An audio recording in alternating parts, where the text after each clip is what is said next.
今天的全网手册带你们来看风云 T6。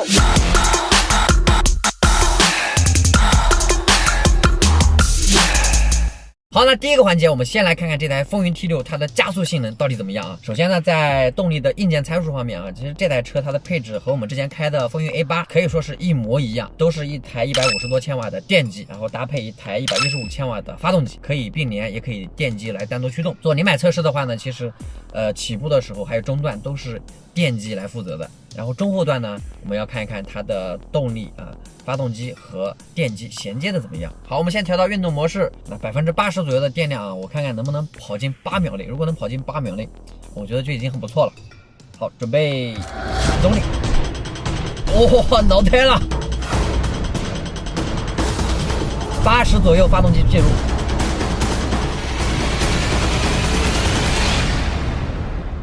好，应该说整个加速的过程还是非常流畅、酣畅淋漓的啊。我们接下来看看成绩，风云 T6 0-100加速拿到了7.64秒的成绩，这个有点超出我预期啊。我记得官方给出的0-100加速成绩应该是7.8秒啊，然后0到50公里是3.08秒，官方是3.8秒。这两个成绩都是反向虚标了，非常有奇瑞的风格啊。那在刚才加速的过程中呢，其实我留意到刚加速不久，大概在20-30左右，发动机在这个动力流上面显示就已经启动了，但是呢没有进入直驱模式，它是在给这个电动机补电啊，可能察觉到我们要激烈驾驶，所以进入这个补电状态。那到70、80左右呢，发动机进入直驱模式来和电机一起驱动。但是在这两个过程呢，其实我的体感上都没有特别明显的感觉啊，都是盯着这个动力流才发现的，所以其实它这个发动机的噪音控制做的都还不错，包括这个动力衔接。好，那接下来我们在实际的道路测试再来体验一下，看看这台车开起来怎么样。动态驾驶部分呢，我知道大多数人其实最关心的就是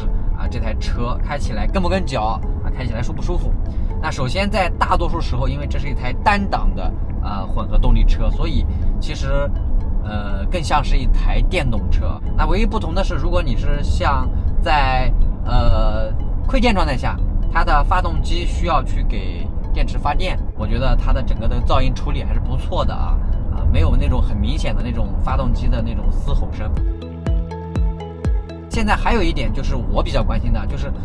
这种可以并联驱动的混合动力车型呢，它的发动机和电动机一起发力的时候，这个噪音控制怎么样？我们来踩一脚试一下啊！现在70多，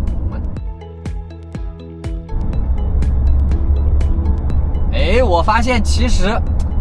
并没有那种很明显的噪音啊！你看现在已经是处于这个发动机直驱的状态了，但是其实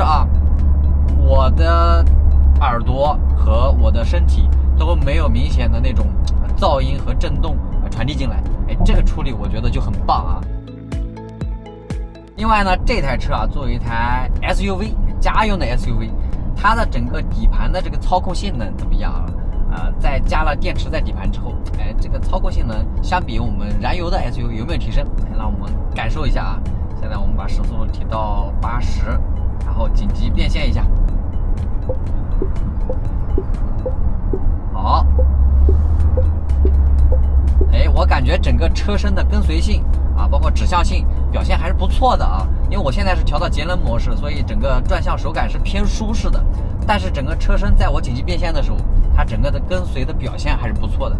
那当然了，它这个车的驾驶性能还有它的这个底盘性能大多数时候呢，我们可能开这样的一台车都是不会太去注意的，因为这台车有一个很好用的功能，就是它的智能领航功能。我按一下打开之后呢，它自己会帮你保持这样的一个巡航和车道居中。这样的话，大多数时候你只需要去注意前面的路况就可以了，在开长途的时候开起来会非常的舒服。好，那驾驶性的体验就到这里，接下来是你们很多人最关注的油耗部分，我们来实测这台风云 T6 的油耗表现。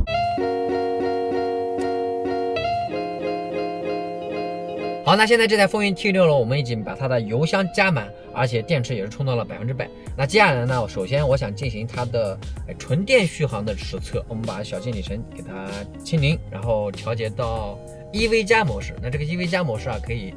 一直用纯电模式保持到5%的电量然后驾驶模式调到经济，然后动能回收调到中等空调打到20度，2档风，车上坐2人。OK， 我们现在马上出发。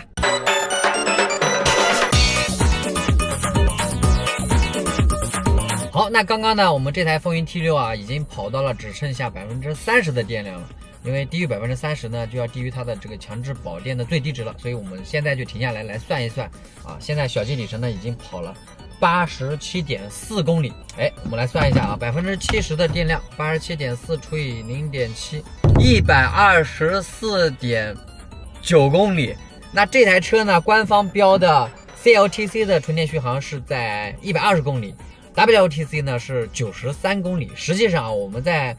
纯市区包含一些红绿灯的情况下，实际跑出来的可能是超过120公里的，这又是一个反向虚标啊。那接下来呢，我们把小径里程继续清零，强制保电设定在30%，用混动状态啊来跑一跑，看看这台车接下来在快电模式下它的油耗表现到底怎么样？因为这台车它是 SUV 啊，我预计它会比风云 A8 会高一些，但是呢，到底高多少？哎，我们马上实测见真章。Angelina, baby, please, please, baby, be mine. Angelina, do your cha-cha, forget about the time. Sign your name across my heart. 好，那现在我们的油耗测试已经结束了啊，我们现在小径里程定格在了100.9公里。然后我们刚才加油是加了4.91升，来我们算一下，差不多刚好100公里。那4.91除以100.9，然后再乘以100是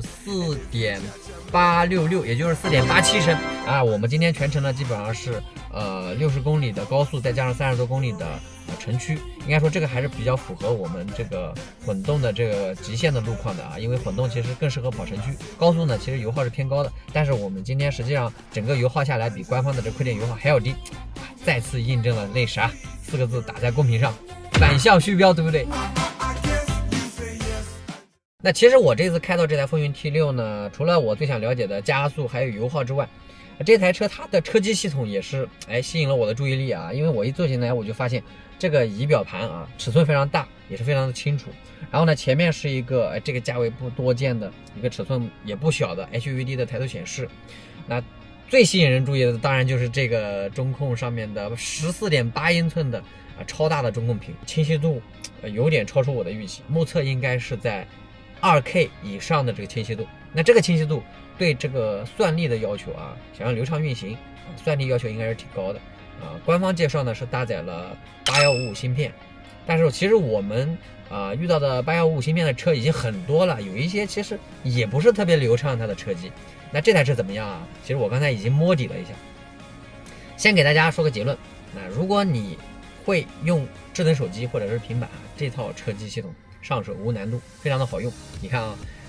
它是采用了一个双首页的设计。那正常的这个首页是一个壁纸，那再点开这个，是不是感觉跟咱们的这个平板电脑就很像了？然后下面呢是一排常用的功能 banner， 然后滑过来之后还有一些常用的一些 APP， 还有模式的切换，非常的方便。然后呢，如果你想要在不同的程序之间切换，也是非常的方便啊。流畅度怎么样呢？我们可以做个小实验啊，我打开，然后我们随便点几个功能这个流畅度怎么样？你们可以把你们的感受打在弹幕上，然后我们再点开一个 APP 吧 ，B 站。刚才我已经把它关掉了